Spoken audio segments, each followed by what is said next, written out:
अस्सलाम वालेकुम रहमतुल्लाह। नाज़रीन किराम, आज करते हैं मदरसों की बात। आए दिन इस देश में मदरसों को लेकर तरह तरह की बहसें होती रहती हैं।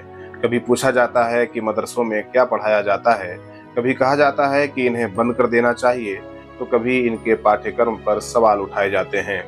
दुर्भाग्य ये है कि इन चर्चाओं का बड़ा हिस्सा वास्तविक जानकारी पर नहीं, बल्कि अफवाहों और गलतफहमियों पर आधारित होता है।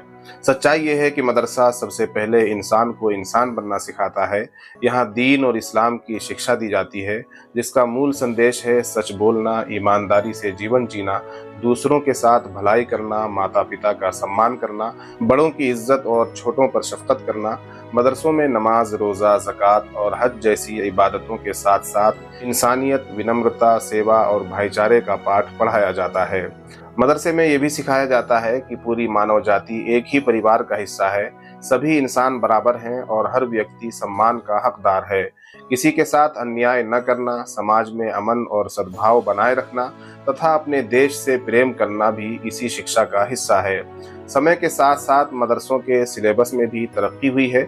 आज अनेक मदरसों में धार्मिक शिक्षा के साथ साथ हिंदी, अंग्रेजी, गणित, विज्ञान, कंप्यूटर और सामान्य ज्ञान भी पढ़ाया जाता है, ताकि विद्यार्थी धार्मिक मूल्यों के साथ साथ आधुनिक शिक्षा से भी जुड़ सके और समाज के हर क्षेत्र में अपनी सकारात्मक भूमिका निभा सकें। इसलिए मदरसों पर राय बनाने से पहले उन्हें जानना जरूरी है। अफवाहों के बजाय हकीकत को समझिए, क्योंकि किसी भी संस्था का मूल्यांकन सुनी सुनाई बातों से नहीं, बल्कि उसके वास्तविक कार्य और उद्देश्य से किया जाना चाहिए। यही न्याय संगत भी है और एक जागरूक समाज की पहचान भी।